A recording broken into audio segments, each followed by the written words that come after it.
अस्सलामुअलैकुम, good morning. सुबह सवेरे पाकिस्तान और सुबह का आगाज़ जिस तरह से हम कोशिश करते हैं कि कुछ ख़ास चीज़ें आपके लिए लेकर आएँ, और इसके साथ साथ जब बात होती है वीकेंड के स्टार्ट की तो उसमें तो और भी ख़ास चीज़ें शामिल होना बहुत ज़्यादा ज़रूरी होती हैं, क्योंकि लोग बहुत ज़्यादा गौर कर रहे होते हैं और पूरा हफ़्ता आप लोगों ने सिर्फ अपने वीकेंड के बाद प्लान करना होता है। तो इसमें जो अच्छी बातें होती हैं वो हम अपने आगाज़ में आपको बताते हैं मॉर्निंग शो के, ताकि आप उनको ज़हन नशीन करें और उनके हिसाब से उसके ऊपर अमल भी कर सकें। जिस तरह से रिश्तों के ख्याल की बात करते हैं, अपने इर्द गिर्द मौजूद लोगों के ख्याल की बात करते हैं, तो बहुत कम लोग हमें नज़र आते हैं जो वाकई इस चीज़ का ख्याल रखते हों।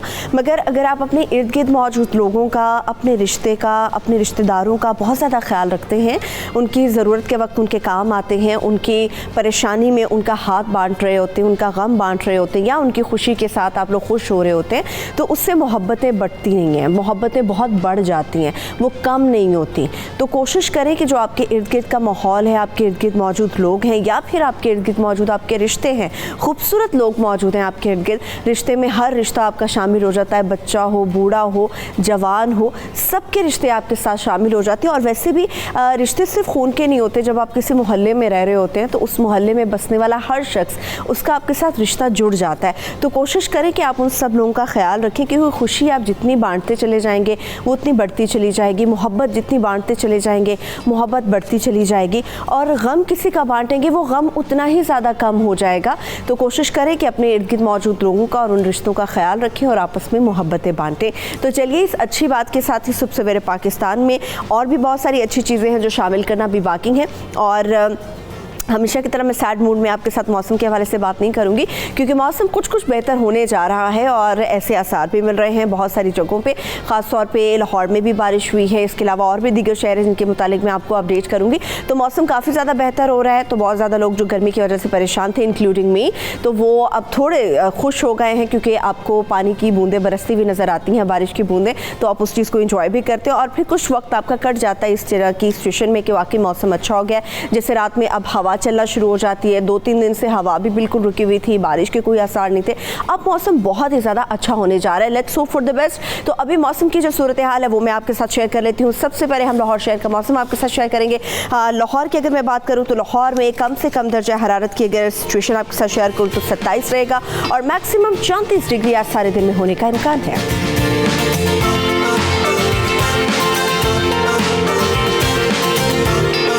और लाहौर शहर में तो कल दोपहर में बहुत तेज़ बारिश हुई, और भी कुछ ऐसे इलाके हैं जहां पर बारिश के अभी भी आसार मौजूद है। कल शाम में भी वहां पर बारिश हुई, तो लाहौर का मौसम कदरे बेहतर हो गया है निस्बतन 2-3 दिन जो हम लोगों ने शदीद ज़्यादा गर्मी में गुजारे, और कल तो बड़ी मज़े की हवाएं भी चल रही थी लाहौर शहर में, तो वो बड़ा ज़बरदस्त मौसम हो गया। मगर इस्लामाबाद की जो करंट सिचुएशन है वो आपके साथ मैं पहले शेयर कर लेती हूँ, क्योंकि इस्लामाबाद में दर्जा हरारत की अगर बात करूँ तो कम से कम दर्जा हरारत रहेगा 25 और मैक्सिमम 32 डिग्री होने का इम्कान है।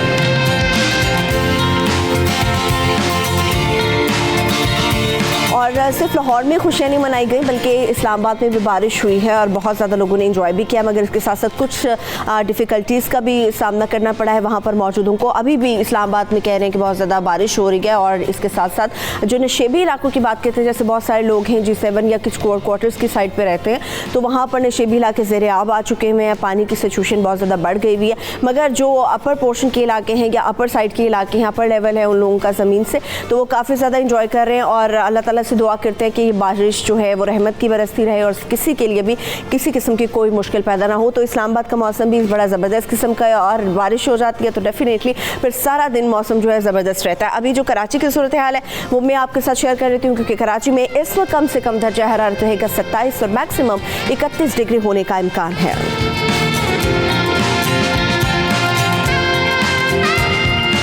अच्छा, कराची में मौसम गर्म भी रहे तो हमेशा मैं आपको बताती हूँ कि हवाएं चूँकि चलती रहती हैं तो गर्मी बर्दाश्त हो जाती है, मगर अगर बारिश बहुत ज़्यादा हो जाए तो फिर उसमें नुकसान भी होता है। तो अभी मौसम तो गर्म रहेगा कराची शहर का, मगर इसके साथ साथ हवाएं चलती रहेंगी तो वो सब लोगों के लिए सुकून का बायस बन सकती हैं। अभी जो पेशावर की सूरत हाल है, फूलों के शहर की, वहाँ पर फूल मुरझाने जा रहे हैं या क्या सूरत हाल होगी, तो पेशावर में कम से कम दर्जा हरारत रहेगा 26 और मैक्सिमम 36 डिग्री होने का इम्कान है। और और पेशावर में भी सारा दिन मौसम कदरे गर्म रहेगा। बाकी दिनों की निस्बत आज थोड़ी सी हमें गर्मी कम महसूस हो रही है पेशावर के अंदर, क्योंकि डिग्रीज कुछ कम हुए हैं। पिछले काफ़ी दिनों से डिग्रीज भी उसके हाई जा रहे थे। अभी कोयटा की जो सूरत हाल है वो भी देख लेते हैं, वहाँ बारिश होने का इम्कान है या फिर नहीं। तो कोयटा की इस वक्त दर्जा हरारत की जो सिचुएशन है, कम से कम दर्जा हरारत रहेगा 18 और मैक्सिमम 33 डिग्री होने का इम्कान है।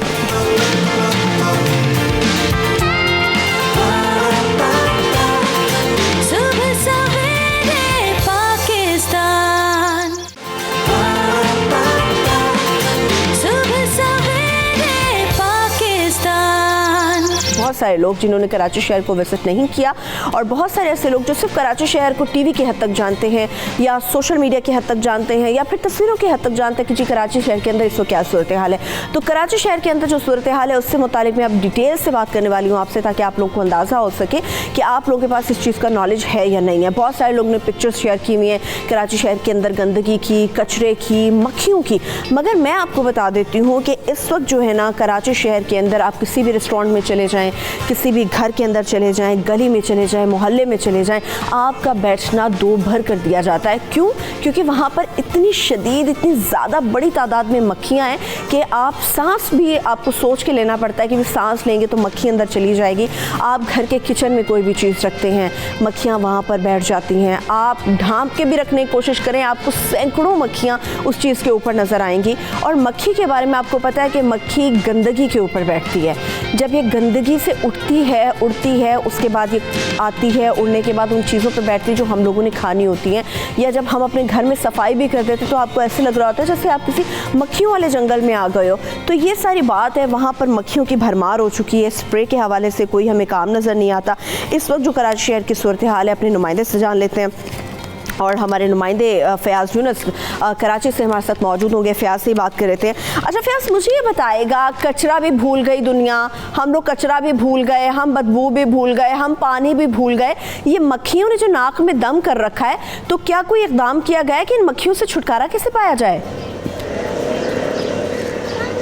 देखिए, बिल्कुल इस वक्त मैं कयूमाबाद में मौजूद हूँ। अगर कराची शहर भर की बात की जाए तो बारिश के बाद गंदगी की ढेर जमा हुए थे, जिसके बाद हमने देखा कि शहर भर में अचानक मक्खियाँ बहुत ज़्यादा हो चुकी हैं। मेयर कराची ने गुज़िश्ता रोज़ भी कहा था कि उनको किसी ने तोहफे में स्प्रे दिया, जिसके बाद वो शहर भर में स्प्रे करेंगे और मक्खियों और मच्छरों से कराची के शहरियों को छुटकारा दिला सकेंगे। लेकिन इस वक्त भी हम देख रहे हैं कि यहाँ पर बात करना भी इतना ज़्यादा मुश्किल है, क्योंकि मैंने मास्क लगाया हुआ, मक्खियाँ इतनी ज़्यादा है, मुझे ये डर है कि ये मक्खी मेरे मुँह के अंदर ना चली जाए। मक्खियाँ हर जगह, कराची का कोई ऐसा इलाका नहीं है, कोई ऐसा शहरी नहीं है जो इस मक्खियों से बच सका हो। स्प्रे नहीं हुई, जिसकी वजह से अब ये मक्खियाँ बढ़ती जा रही हैं। खाने जाकर कोई लोग रेस्टोरेंट में जा रहे हैं तो रेस्टोरेंट क्या, हर जगह जूस पीने अगर जाएँ तो वहाँ पर भी आपको मक्खियाँ मिलेंगी। हर जगह कचरे के ढेर की वजह से ये मक्खियों में काफ़ी ज़्यादा इजाफा हो चुका है। कराची के शहरी कहते हैं कि अगर हम बारिश के बाद गंदगी के ढेर से हमारी ज़िंदगी अजीरन हुई थी, तो उसके फौरी बाद हम वो कहते हैं कि अब ये मक्खियाँ इतनी ज़्यादा बढ़ चुकी हैं कि उनके घरों में भी ये मक्खियाँ दाखिल हो चुकी हैं। घरों में वो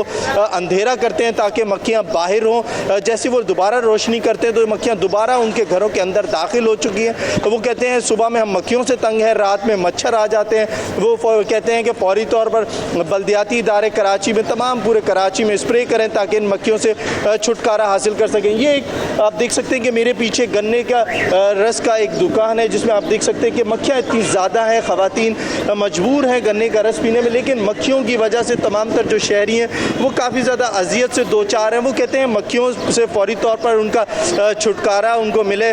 कराची के शहरी काफ़ी ज़्यादा वो बुक पर भी मक्खियों की पोस्ट लगा रहे हैं, मजाक बना रहे हैं। लेकिन फ़याज़, अभी जो सूरत हाल हमें नज़र आ रही है, आपने पीछे एक दुकान है उसका हवाला भी हमें दिया, हमें मक्खियों के हवाले से भी पता है कि कितनी बड़ी तादाद में मक्खियाँ पूरे शहर कराची के अंदर घूम रही हैं। स्प्रे के हवाले से कि स्प्रे कब से स्टार्ट किए जाएंगे, और इसके साथ साथ ही मक्खियों की वजह से बहुत सारे मूजी अमराज भी तो फूट पड़े हैं शहर कराची में। देखिए, बिल्कुल लोग बीमार हो रहे हैं, किसी को गले का इन्फेक्शन हो रहा है, किसी को बुखार हो रहा है, नज़ला ज़ुकाम भी आम हो चुका है। मेयर कराची ने 2 रोज़ कबल कहा था कि कराची में 60 गाड़ियाँ स्प्रे करेंगी, जिसके बाद उन्होंने कहा कि 40 गाड़ियाँ डिस्ट्रिक्ट कुरंगी से ऑपरेशन स्टार्ट किया गया है। लेकिन यहाँ के शहरी कहते हैं कि मक्खी मार का स्प्रे की जो मुहिम है ताहाल इस इलाके में नहीं बल्कि पूरे कराची में शुरू सिर्फ दिखावे की हद तक हुई थी। उसके फौरी बाद वो मुहिम बंद कर दी गई थी और इस वक्त भी कराची के मुख्तलिफ मकामात के अगर हम बात करें तो कराची का कोई ऐसा मकाम नहीं होगा जहाँ के शहरी जो है इन मक्खियों से परेशान ना हो। मुहिम के बारे में कहा जा रहा है कि आज दोबारा शुरू की जाएगी, मुख्तलिफ डिस्ट्रिक्ट से शुरू की जाएगी ताकि फौरी तौर पर जो है स्प्रे किया जा सके। और मेयर कराची की जानिब से दावे किए गए थे कि कल से उन्होंने जो गुज़िश्ता रोज़ से मुहिम शुरू कर दी है, लेकिन कराची के शहरी कहते हैं कि उन्हें बल्दियाती इदारों की ताहाल कोई स्प्रे करती हुई गाड़ी नहीं नज़र आई जिससे उनको मक्खियाँ और मच्छर से छुटकारा हासिल कर सके। डॉक्टर्स भी यही कह रहे हैं कि काफ़ी ज़्यादा मोहतात हो जाएं, क्योंकि वो कहते हैं कि इस तमाम तर गंदे पानी के जो जोहड़ हैं इससे डेंगू वायरस भी फैलने का खदशा है। तो वो यही कह रहे हैं कि अपने घरों की जो दरवाजे हैं उनको बंद रखें, अगर घरों में जालियाँ लगी हैं तो जालियाँ जलाएं और ज़्यादा से ज़्यादा जो है स्प्रे कर सकें और अपने आप को खुद महफूज करें ताकि इन बीमारियों से बच सकें। कराची में ये भी कहा जा रहा है फयाज यूनुस, आप हमारे साथ मौजूद, जो स्प्रे की बात आप कर रहे हैं, इस स्प्रे को अगर घर में कर लें तो फिर सांस हम कैसे लेंगे? ये मामला तो ये है कि इसको घर से नहीं ख़त्म होना चाहिए, इसकी जड़ जहाँ से बन रही है वहाँ से इसको ख़त्म होना चाहिए, कचरा उठना चाहिए, बदबूदार कचरे को सारे को आपको हटाना होगा, आपको पानी ख़त्म करना होगा वहाँ से जहाँ जहाँ भी जोहड़ बने हुए गंदा पानी खड़ा है। और इसके साथ साथ सफाई, आपकी सफाई मुहिम की जिस तरह से सूबाई इंतज़ामिया बात करती रही है, हमें सफाई मुहिम उस तरह से नज़र नहीं आ रही। अरबों के हिसाब से बजट दिया जाता है, फिर भी चंदा मांगने की ज़रूरत क्यों पेश आती है मौजूद लोगों को, MNAs MPs को, कि वहाँ के लोग आपको वोट देकर बुलाते हैं। और इसके साथ साथ आप लोग कोशिश करें कि एहतियात करें, एहतियात बेहद ज़रूरी है। आप फ्रूट लेने चले जाएँ, आप सब्ज़ी लेने चले जाएँ, गोश्त लेने चले जाएँ, हर चीज़ के ऊपर तो आपको बैठी हुई मक्खियाँ नज़र आती हैं। तो कोशिश करें फल फ्रूट कोई भी सब्ज़ी आप लेने जा रहे हैं या अवॉइड करें बाहर की चीज़ों से, घर के अंदर साफ़ सुथरा खाना बनाएं और कोशिश करें कि स्प्रे उस वक्त किया जाए जब घर में मौजूद आपके बच्चे नहीं हों, घर में कोई ऐसा फ़र्द मौजूद ना हो जिसको सांस का मसला हो जाता है, क्योंकि स्प्रे की वजह से आप लोगों का सांस भी लेना बहुत ज़्यादा मुश्किल हो जाता है। जब एहतियात की बात करते हैं तो एहतियात हमें बहुत सारे और भी ऐसे मामलात हैं जिनके अंदर नज़र आती है और हमें करने की अशद ज़रूरत होती है। जिस तरह से हम बात करते हैं हेपेटाइटिस की, हम बात करते हैं डायरिया की या फिर इस किस्म की बीमारियों की, मगर सबसे जो ख़तरनाक बीमारी है वो होती है एड्स, जिसके अंदर सबसे ज़्यादा रिकमेंड किया जाता है आप जितनी एहतियात हो सकती है, जितनी केयर हो सकती है आप लोगों अपनी करें। अब एड्स का मसला हम सब लोगों के लिए बड़ा संगीन होता जा रहा है, क्योंकि पाकिस्तान के अंदर ये मसला बहुत तेज़ी से बढ़ रहा है, बहुत तेज़ी से सर उठा रहा है और इसको किस तरह से कुचला जाएगा इसके बारे में बात करेंगे, ज़रूर करेंगे। क्योंकि अभी हमें 2 दिन पहले एक ख़बर और आई थी जो काफ़ी तशवीशनाक है, शाहकोट से इलाके से मुतालिक थी, जहाँ पर 20 मई यानी तकरीबन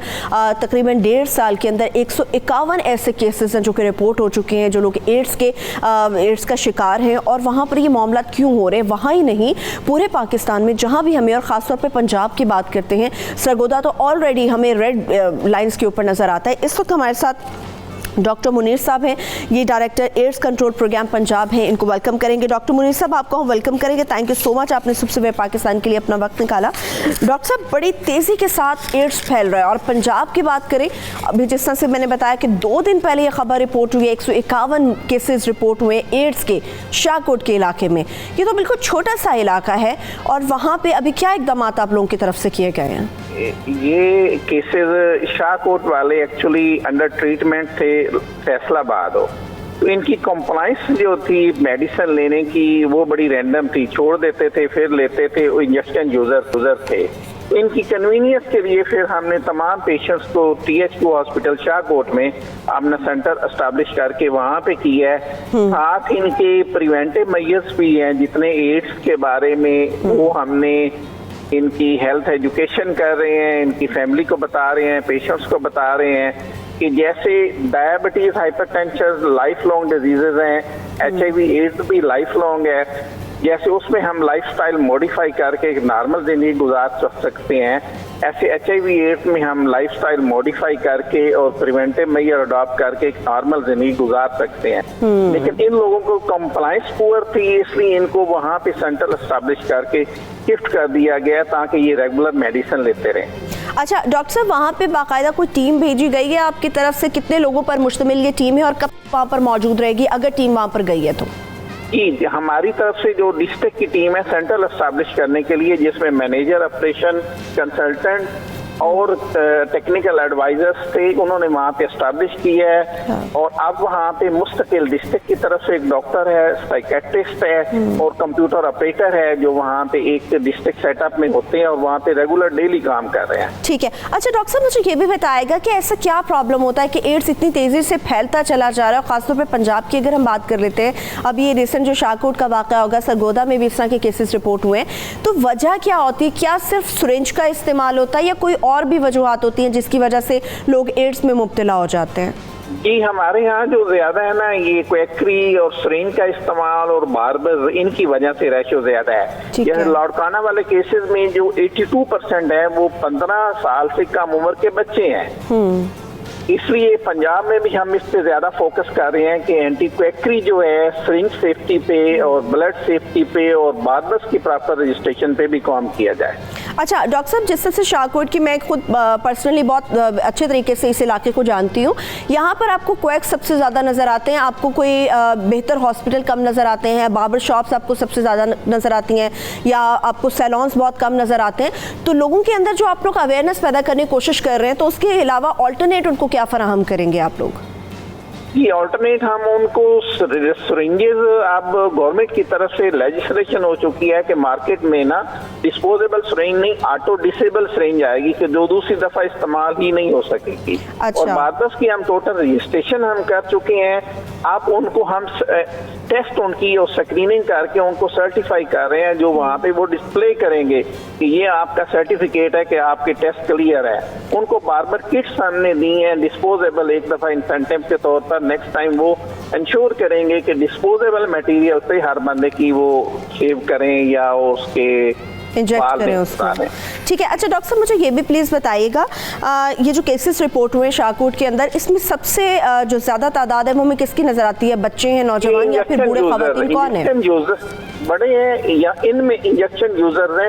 एक करीब दरबार है वहाँ पे वो कर। जी जी जी जी जी। तो वहाँ पे आप लोगों को इंतजामात किए हैं, क्योंकि दरबार भी उसके करीबी है, शाहकोट के वो पहाड़ियों के साथ लगता है, वहाँ पे कोई प्रॉब्लम है अगर इस तरह की, तो वहाँ पर आप लोग क्या कर रहे हैं? जी, हमने हमारे हेल्थ एजुकेटर, हमारे मोटिवेटर्स और वहाँ पे मौजूद हैं और वहाँ पे उनको एजुकेट भी कर रहे हैं अभी ट्रीटमेंट के बारे में और फर्दर सेफ्टी के बारे में, ताकि आगे वो लोगों को स्प्रेड ना कर सके। ठीक है, बहुत शुक्रिया, thank you so much. Doctor Munir साहब हमारे साथ मौजूद थे, आपके वक्त का बेहद शुक्रिया।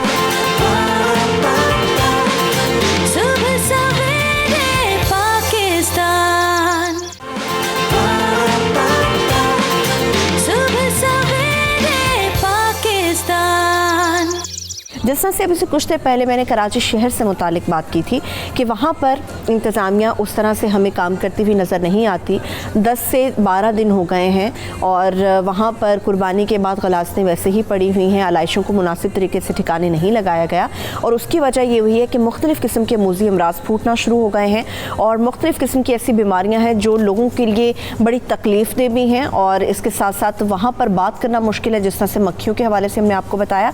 तो जब हम कंपैरिजन करते हैं, हमेशा ही होता है कराची के बासी हो या लाहौर के बासी हो, हमारे एक कंपैरिजन ड्रॉ हो जाता है हमेशा, जी कराची के अंदर ये है, लाहौर के अंदर ये नहीं है, या लाहौर में ये है तो कराची में क्यों नहीं है। तो वाकई यहाँ पर भी हम ये बात करेंगे कि जो सफाई सुथराई हमें लाहौर शहर के अंदर नज़र आती है वो कराची शहर में क्यों नहीं है, या फिर वहाँ पर क्यों नहीं हो सकती। इस पर बात करने के लिए मोहम्मद अजमल भट्टी साहब हमारे साथ मौजूद हैं। ये MD हैं LWMC। अजमल भट्टी साहब, आपको वेलकम करेंगे, थैंक यू सो मच, आप तशरीफ़ लेकर आए।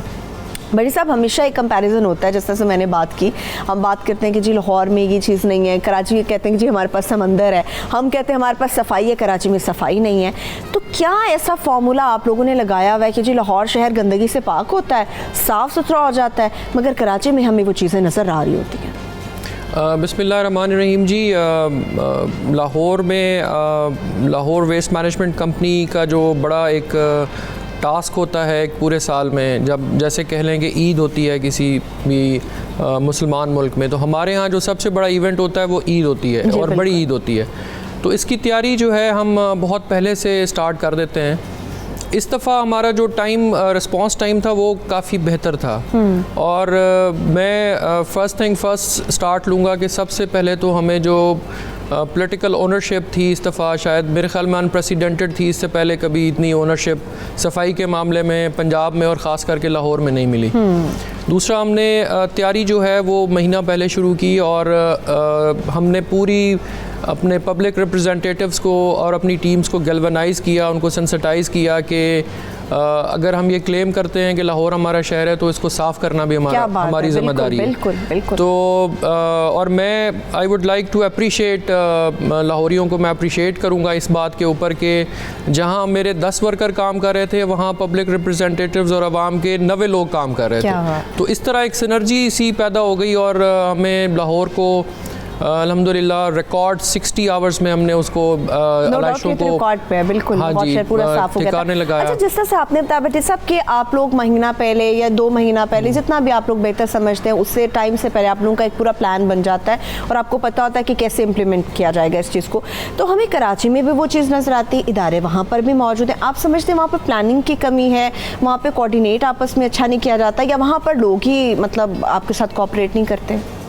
देखें, लाहौर में ये है कि बहुत ज़्यादा, जैसे मैंने आगाज़ में आपको बताया कि हमें पूछा जाता है, हमें प्लान हमसे लिया जाता है कि किस तरह आपने ये करना है। वेल एंड टाइम हमारी तैयारी शुरू हो जाती है और डिफरेंट डिपार्टमेंट्स हैं, मतलब चीफ़ मिनिस्टर साहब के लेवल पे इतनी, देखें आप एक शहर की सफाई में चीफ़ मिनिस्टर जब खुद इन्वॉल्व हैं और वो बार बार पूछ रहे हैं तो नेचुरली हमारे जो ऑफिसर्स हैं वो भी ऑन टोज होते हैं। अच्छा। Right from MD to the worker level, supervisor या सैनिटरी इंस्पेक्टर, उनको ये पता है कि सफाई हमारी टॉप प्रायोरिटी है और हर बंदा हमें देख रहा है।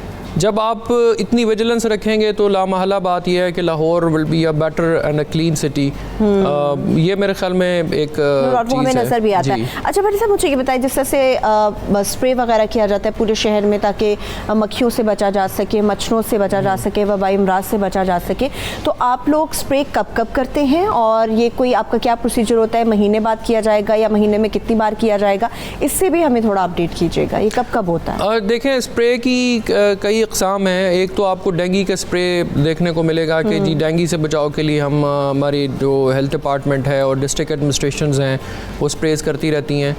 हमने जब यूजुअली हम ये यकीन रखते हैं कि अगर आप डेली का कूड़ा डेली उठा रहे हैं तो आपको इस तरह का स्प्रे करने की ज़रूरत नहीं है। सबसे बड़ी बात है, बिल्कुल। और आपको ये मैं बताता चलूँ कि लाहौर में 6000 से 6500 कूड़ा पैदा होता है और डेली का डेली उठा लिया जाता है। अच्छा, ठिकाने लगाने का क्या इंतज़ाम है जी? वहाँ पे ये मसला होता है कि जी ठिकाने कहाँ पे लगाएं हम? इतना कूड़ा जितना उठा के ले जाते हैं नेक्स्ट डे भी उतना ही पड़ा हुआ होता है। तो आप लोग कैसे कूड़े को ठिकाने लगवाते हैं कि जी यहाँ पे कूड़ा यहाँ से उठेगा, वहाँ पर जाएगा और डिस्पोज ऑफ कर दिया जाएगा? देखिए, इसमें ये एक कॉन्टीन्यूस प्रोसेस है। वेस्ट जनरेशन रोज़ होती है और रोज़ के रोज़ उसको तल्फ करना बड़ा ज़रूरी है।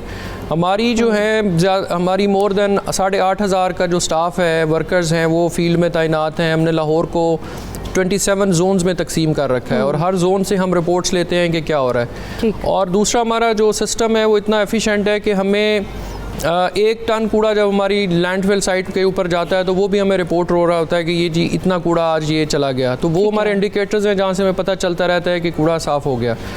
लेकिन इसमें ऐसा नहीं है कि हम बहुत परफेक्शन के करीब हैं। हम मेहनत कर रहे हैं अपनी तरफ से, इसमें काफ़ी सारी चीज़ें बेहतर होने वाली हैं। और मैं ये भी आपको बताता चलूँ कि जितनी वेस्ट के ऊपर प्रायोरिटी इस गवर्नमेंट की है या अभी आजकल जो डिबेट चल रही है वो शायद पहले कभी नहीं थी। अच्छा भट्टी साहब, बजट कितना होता है लाहौर शहर का? जिस तरह से कराची का भी बजट है, 162 अरब रुपए का बजट है, मगर फिर भी हमें नज़र आया कि वहाँ पे जो रिप्रेजेंटेटिव्स हैं वो चंदा मांग रहे हैं आवाम से कि भी आप हमारी हेल्प करें। आप लोगों का बजट कितना है और उसको किस तरह से आप लोग लगाते हैं?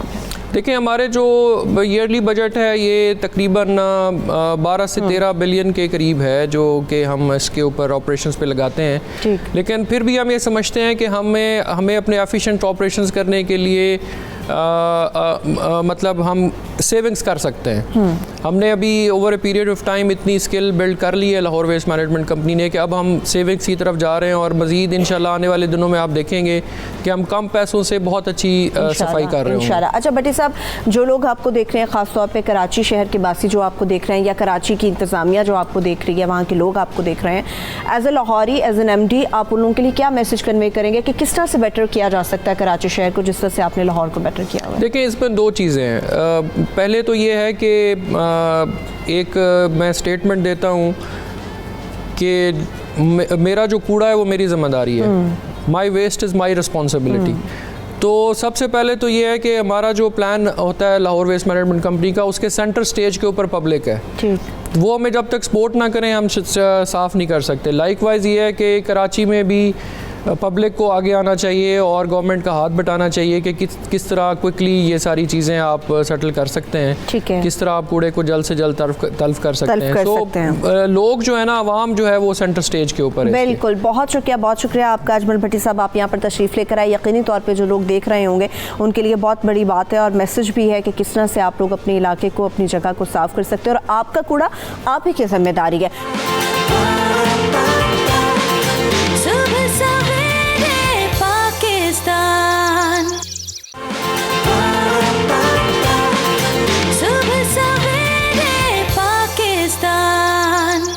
इस वक्त हमारे साथ हमारे असद बेग हमारे साथ मौजूद हैं, गेस्ट, ये डिजिटल राइट्स एक्सपर्ट है। Thank you so much Asad, आपने हमें ज्वाइन किया। असद, ये जो मामला सर उठा चुका हुआ है और अब तक बहुत सारे ऐसे मजीद ऐसे अकाउंट्स हैं जो कश्मीर के हवाले से बात करें, वो किसी भी सोशल वेबसाइट से रिलेट कर रहे हों, उनको बंद किया जा रहा है।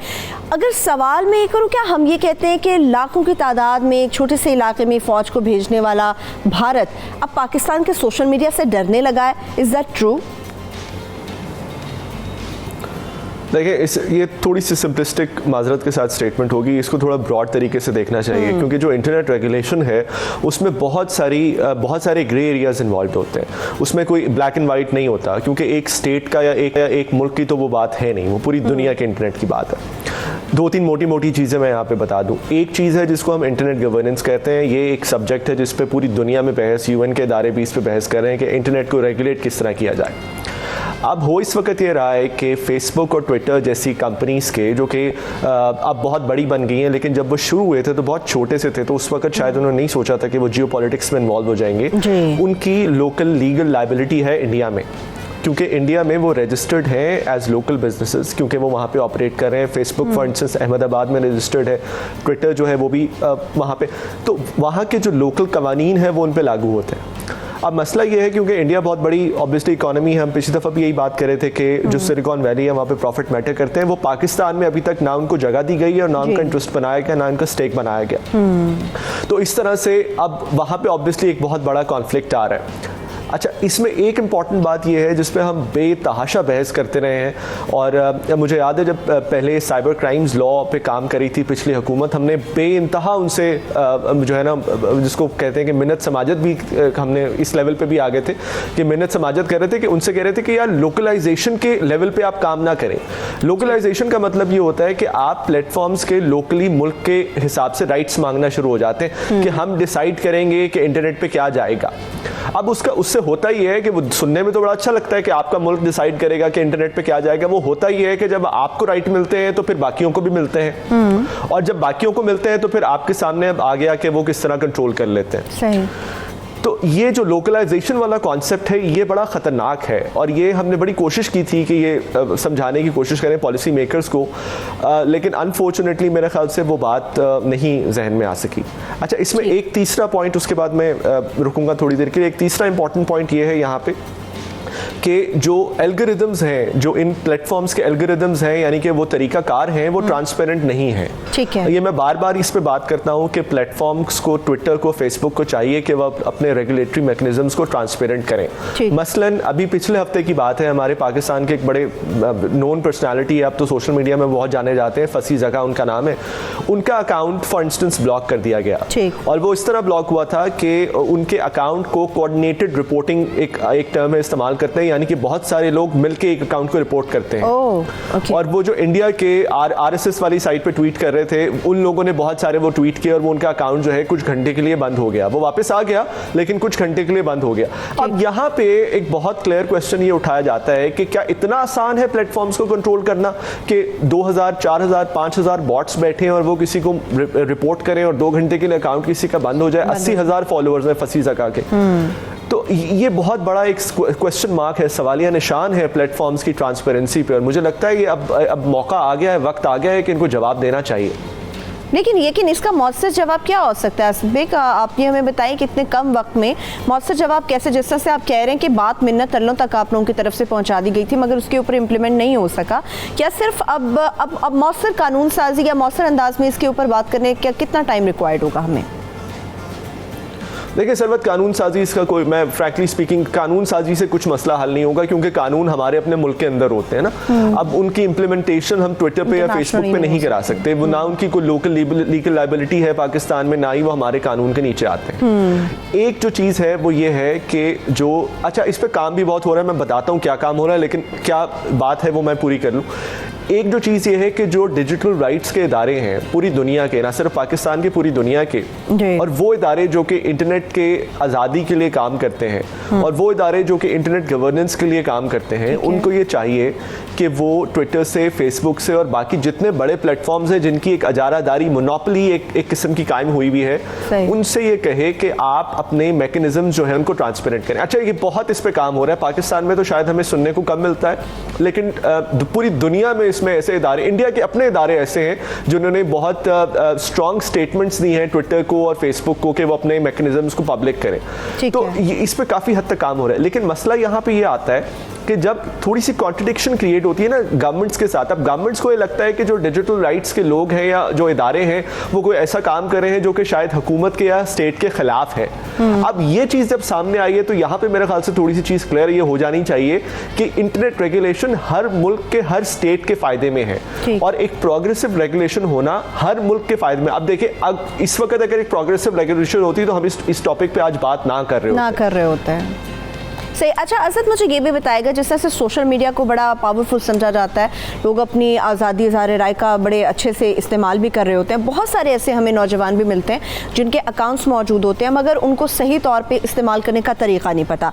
इसके साथ साथ कहा जा रहा है कि जिस सिर्फ कश्मीर के हवाले से आप बात करें तो आपके अकाउंट्स बंद हो रहे हैं। लाखों की तादाद में ऐसे पाकिस्तानी हैं जो कश्मीर के हवाले से बात करें मगर चंद स्पेसिफिक लोगों के अकाउंट्स बंद हो रहे हैं।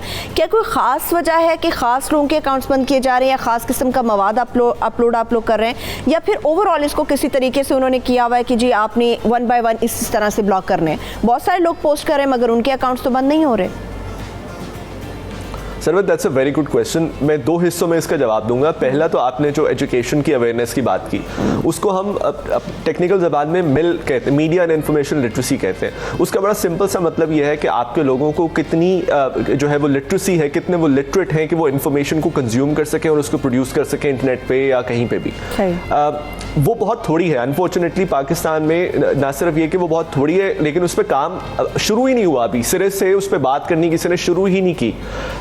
हमारा इदारा अब इस महीने में हमने एक कॉन्फ्रेंस कराने का सोचा, एक नेशनल कॉन्फ्रेंस जिसमें गवर्नमेंट को भी इन्वॉल्व किया जाएगा, जिसमें बाकी सारे इदारे, एजुकेशन वाले इदारे भी शामिल होंगे कि वो थोड़ा सा इस पर काम करना शुरू करें कि लोगों को पता होना चाहिए। अब टर्म्स ऑफ सर्विस बहुत क्लियर हैं। अगर आप उस पर किसी को धमकी देंगे तो आपका अकाउंट ब्लॉक हो जाएगा। अगर आप किसी को कोई वायलेंस की थ्रेट करेंगे या इंसाइटमेंट टू वायलेंस करेंगे तो आपका अकाउंट ब्लॉक हो जाएगा, चाहे आप जो मर्जी बात कर रहे हो, आपकी बात सच्ची हो या झूठी हो। ठीक है। अच्छा, दूसरा सवाल जो आपका था, दूसरा जो पार्ट था आपका कि क्या किस किस्म के का होता, ये है कि हैशटैग्स कॉमन होते हैं। जब लोग ट्वीट कर रहे होते हैं हैशटैग्स को इस्तेमाल करते हुए तो वो कॉमन होते हैं। अब आपने देखा होगा कि हमारे सहाफ़ी पाकिस्तान के, फॉर इंस्टेंस कामरान यूसुफ का एक अकाउंट था जो कि ब्लॉक हुआ था और वो इस वजह से हुआ था कि इंडिया के एक मिनिस्टर ने उसको रिपोर्ट किया। तो उसका तरीका यही होता है कि वो हैशटैग्स कॉमन होते हैं। अब मसला यहाँ पे ये है कि हमारी वो लाइन ऑफ जो है कम्युनिकेशंस है वो उनसे क्लियर नहीं है। मेरे पास फॉर इंस्टेंस बहुत सारी ईमेल्स आई अभी पिछले 2 हफ्ते की बात है, आपके प्रोग्राम से भी उस पर काफ़ी मेरे ख्याल से फ़र्क पड़ा। तो वो लोग ये बता रहे थे कि हमारे अकाउंट्स जो है वो कुछ 1-2 घंटे के लिए ब्लॉक हो गए, हम क्या करें, वो खुल जाते।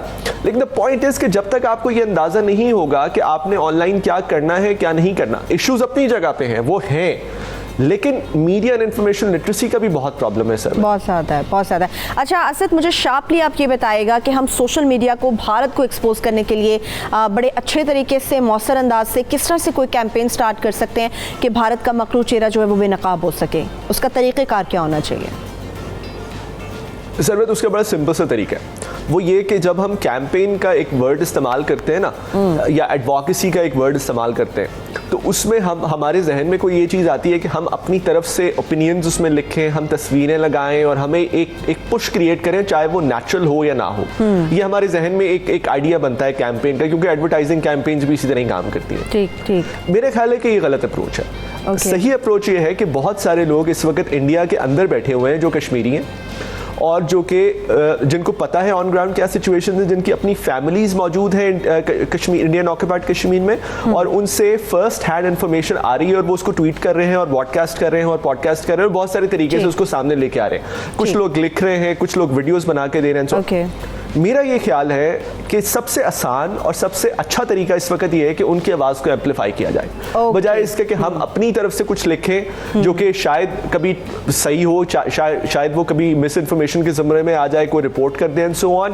That's a problematic thing. आसान तरीन तरीका ये है कि वो लोग जो कि जिनकी आवाज़ को नहीं सुना जा रहा है या जिनकी आवाज़ को दबाया जा रहा है इंडिया में, उनको एम्पलीफाई करने की कोशिश। ठीक है, thank you so much. Asad Baig हमारे साथ मौजूद थे, बहुत शुक्रिया असद, आप बहुत सारी अच्छी बातें, इन्फॉर्मेशन हम लोगों के साथ और जो भी सुबह सवेरे पाकिस्तान देख रहा है उसके साथ आपने शेयर की। Thank you so much. अभी मुझे एक ब्रेक की तरफ बढ़ना होगा, जब ब्रेक से वापस आएंगे तो बात होगी सितारे हों या फिर आपकी सेहत से मुतालिक बहुत सारी ऐसी चीज़ें हैं जिनको डिस्कस करना और जानना बेहद ज़रूरी है। Stay with us.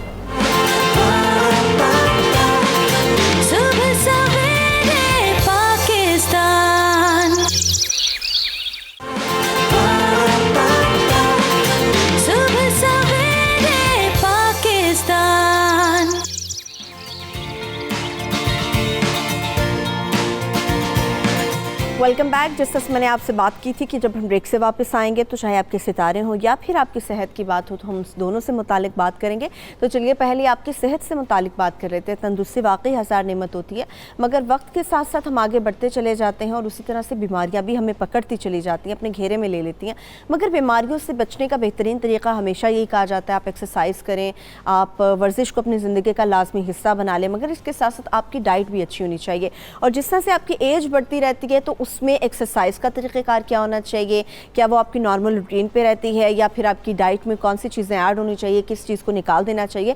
तो आज ख़ास तौर पे मैं उन तमाम लोगों के लिए बात करूँगी जो कि अपने बुढ़ापे की तरफ बढ़ रहे हैं, जो कि नौजवानी के दौर से बहुत ज़्यादा आगे निकल चुके हैं, यानी कि वो 40 को टच कर रहे हैं। वैसे बुरा ही लगता है कहना कि जी कोई बुढ़ापे को टच कर रहा हो, तो मेरे वो बहनें, वो भाई जिनकी उम्र 40 है या 40 से ऊपर बढ़ रही है, उनसे मुतालिक बात करेंगे। तो हमारे साथ हमारे गेस्ट भी मौजूद है, रहमान अब्बास जिम ट्रेनर हमारे साथ मौजूद है। थैंक यू रहमान, आपने हमें ज्वाइन किया।